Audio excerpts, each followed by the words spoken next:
నెల్లూరు జిల్లా రాపూరు మండలం ప్రముఖ పుణ్యక్షేత్రమైన పెంచలకోన క్షేత్రంలో వెలసి ఉన్న శ్రీ పెనుసిల లక్ష్మీ నరసింహస్వామి వార్షిక బ్రహ్మోత్సవాలను పురస్కరించుకొని నెల్లూరు ఆర్డీఓ అనుష, ఎమ్మెల్యే కురుగొండ్ల రామకృష్ణ ఆధ్వర్యంలో అధికారులతో ప్రత్యేక సమీక్షా సమావేశం నిర్వహించారు. ఈ నెల 27వ తేదీ నుండి మే 3వ తేదీ వరకు అత్యంత వైభవంగా పెంచలకోన బ్రహ్మోత్సవాలు నిర్వహించేందుకు ఏర్పాట్లు చేస్తున్నారు. ఇందుకు సంబంధించి చేపట్టాల్సిన ఏర్పాట్లపై ఎమ్మెల్యే, ఆర్డీఓ అన్ని శాఖల అధికారులతో చర్చించి తగిన సూచనలు, సలహాలిచ్చారు. వేసవి కాలం దృష్ట్యా సుదూర ప్రాంతాల నుండి వచ్చే భక్తులకు ఎటువంటి ఇబ్బందులు కలగకుండా త్రాగునీరు, మజ్జిగ సౌకర్యం కల్పించాలన్నారు. ట్రాఫిక్ సమస్య తలెత్తకుండా పోలీసు శాఖ ముందస్తు చర్యలు చేపట్టాలని, ఘాట్ రోడ్లో ప్రయాణం సురక్షితంగా ఉండేలా చూడాలని ఆర్ఎండ్బీ అధికారులను ఆదేశించారు. అలాగే విద్యుత్ సరఫరాలో అంతరాయం కలగకుండా ముఖ్యంగా పారిశుద్ధ్య పనులు నిరంతరం జరిగేలా చర్యలు తీసుకోవాలని సంబంధిత శాఖల అధికారులకు ఎమ్మెల్యే కురుగొండ్ల రామకృష్ణ స్పష్టమైన ఆదేశాలిచ్చారు. స్వామివారి ఉత్సవాలను విజయవంతం చేయడానికి అన్ని శాఖల అధికారులు సమన్వయంతో పనిచేయాలని ఆర్డీఓ నాగసంతోషిని అనుష తెలిపారు. ఈ కార్యక్రమంలో ఆలయ EO Poreddy Srinivasa Reddy, MRO Lakshmi Narasimha, MPDO Bhavani, అన్ని శాఖల ప్రభుత్వ అధికారులు, ఆలయ అధికారులు పాల్గొన్నారు.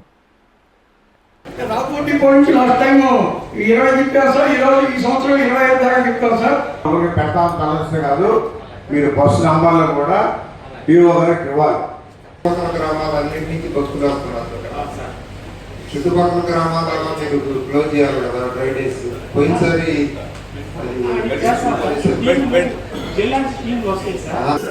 నరసింహస్వామి పెన్షన్ నుంచి ఏప్రిల్ 27వ తారీఖు గోరపల్లి నుంచి పెన్షన్ వస్తారు. మే 3వ తారీఖు ఇక్కడ ఉత్సవాలు జరుపుకొని మళ్ళా పెన్షన్ నుంచి గోరపల్లికి పెడతారు. కాబట్టి ప్రతి సంవత్సరం కూడా ఇది ఆనవాయితీ. అందుకని ఈరోజు ఈ సంవత్సరం మొదటి పీస్ కమిటీ మీటింగ్ పెట్టుకొని అన్ని డిపార్ట్మెంట్తో చర్చించి ఆర్డీఓ గారు, నేను, ఇంకా ఇతర అధికారులు, నాయకులు అందరూ కూడా ఉన్నారు. అందరితో కూడా చర్చించి గతంలో కన్నా కూడా ఇంకా బాగా చేయాలని కాన్సెప్ట్ తీసుకున్నాం. గతంలో జనాభా మంది వచ్చారు, దానికన్నా మళ్ళా పెంచి ఇంకొక 26 మంది కూడా మనం యాడ్ చేసుకొని ముందు జాగ్రత్త తీసుకోవాలని ఎప్పుడు కూడా అన్ని ఏర్పాటు చేస్తున్నాం.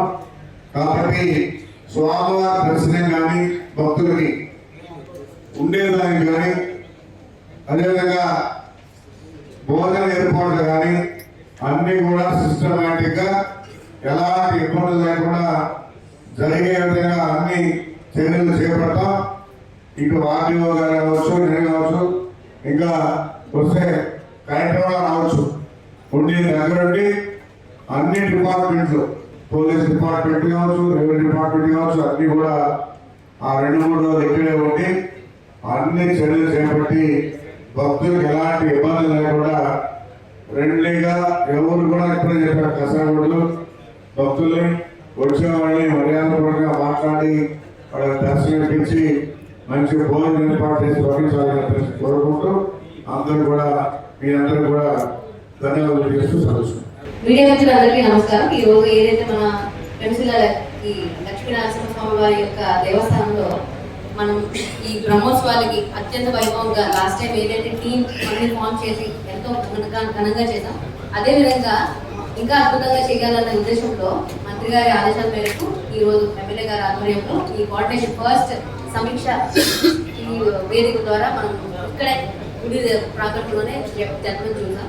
అన్ని డిపార్ట్మెంట్స్ మీరు చూసారంటే వాళ్ళ యొక్క ఎక్స్పీరియన్స్ ని వాళ్ళు షేర్ చేసుకొని ఈసారి ఇంకా నెక్స్ట్ లెవెల్లో అంటే ఒక ఫీడరే కాకుండా ఎలక్ట్రికల్ డిపార్ట్మెంట్ సెకండ్ ఫీడర్ని, బిఎస్ఎన్ఎల్ వాళ్ళు కూడా ఒక టవర్ కాకుండా 2వ టవర్ని, సో ఇంకా గ్రాండ్ గా చేయాలని, ఎక్కడ కూడా భక్తులకి ఎటువంటి ఇబ్బంది రాకుండా ఎలా అయితే ఎమ్మెల్యే గారు సూచించారో అదే విధంగా ఈసారి జరుపుతామని ఈఓ గారి సమక్షంలో అండ్ మా రెవెన్యూ డిపార్ట్మెంట్ అలానే మిగతా డిపార్ట్మెంట్ అందరూ కూడా వాళ్ళ యొక్క ప్లాన్ ఆఫ్ యాక్షన్స్ కూడా చెప్పడం జరిగింది. సో దీంతో పాటుగా ఈ ఏదైతే 27th నుంచి మన బ్రహ్మోత్సవాలు మొదలవుతున్నాయో మే 3rd వరకు మంచిగా అందరూ భక్తులు కూడా ఆ స్వామివారి కటాక్షాన్ని పొందుతారు.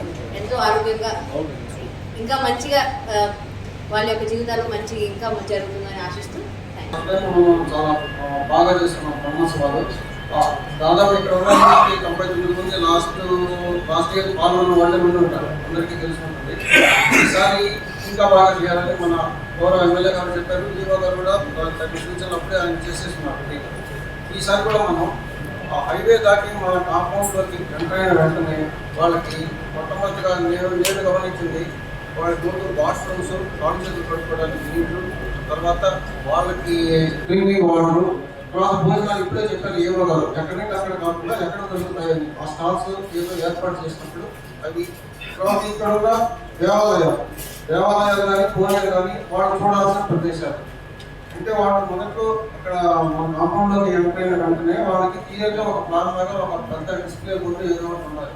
దాని చుట్టూ వేరే బోర్డులు ఏమీ లేకుండా వాళ్ళ కన్ఫ్యూజన్ లేకుండా ఉండాలి. నేను గమనించి అందరూ అభివృద్ధి తిరుగుతున్నాను, అది ఎక్కడ ఇది ఎక్కడ ఊరికి అట్లా లేకుండా క్లియర్గా ఒకే చోట వాళ్ళకి ఒక 4-5 ఇంపార్టెంట్ ప్లేసెస్ పెద్ద డిస్ప్లే బోర్డులు పెడితే వాళ్ళు చూడాలనుకున్నవి, వాళ్ళు చేయాల్సింది, ఆ ప్రోగ్రామ్ ఆ రోజు ఏముంది అక్కడికి అటెండ్ కావడం, అది చూసుకొని వాళ్ళు కన్ఫ్యూజన్ లేకుండా శాంతంగా ఆ పని చేస్తున్నారు. అటువంటి ఏర్పాటు చేస్తారు. లాస్ట్ టైం మేము వాలంటీర్లు అందరూ విఆర్ఏలు అందరం కూడా అక్కడక్కడ నిల్చొని వచ్చిన వాళ్ళకి కనుక్కొని భోజనాలు ఇక్కడ పెట్టారు, ఇక్కడ భోజనాలు ఉంటాయి, అక్కడ వాష్రూమ్స్ ఉంటాయి, అక్కడ దేవాలయం ఉన్నాయి, అక్కడ కోనేరు ఉంది, ఇట్లా చెప్తూ వచ్చి ఇటువంటివన్నీ కాకుండా ఈసారి కొంచెం డిస్ప్లే బాగా ఉండి వాళ్ళకి సమాచారం కరెక్ట్గా అంటారు.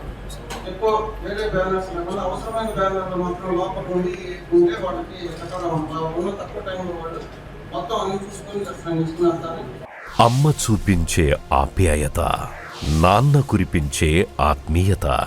ఎల్లవేళలా నెల్లూరు నారాయణ రెసిడెన్షియల్లో కెరీర్ బేస్డ్ ప్రోగ్రామ్స్ తో స్కిల్ బేస్డ్ స్టూడెంట్స్ గా మార్చడమే లక్ష్యంగా ఈ టెక్నో, ఒలింపియాడ్, సివో స్పార్క్ మరియు మెడి స్పార్క్ వంటి ప్రతిష్టాత్మక ప్రోగ్రామ్స్ తో నెల్లూరులోనే మరెక్కడా లేని విధంగా అత్యుత్తమ శిక్షణ, బెస్ట్ స్టడీ మెటీరియల్ తో, ఏసీ డిజిటల్ క్లాస్ రూమ్స్ తో, హెల్దీ అండ్ హైజెనిక్ ఫుడ్ తో, 24 గంటలు మెడికల్ అండ్ సెక్యూరిటీ ఫెసిలిటీస్ తో, స్పోర్ట్స్ అండ్ గేమ్స్ తో పాటు యోగా, జిమ్ మరియు స్పోర్ట్స్ క్లబ్. భవిష్యత్తులో ఐఐటి, జేఈఈ, నీట్, సివిల్స్ లో టాప్ ర్యాంకులే లక్ష్యంగా స్టేట్ మరియు సిబిఎస్ఈ సిలబస్ తో అత్యుత్తమ శిక్షణ నారాయణ సొంతం. బాలబాలికలకు వేర్వేరుగా హాస్టల్ వసతి కలదు. అడ్మిషన్లకై సంప్రదించండి. Narayana residential schools, Dhanalakshmipuram, Nellore.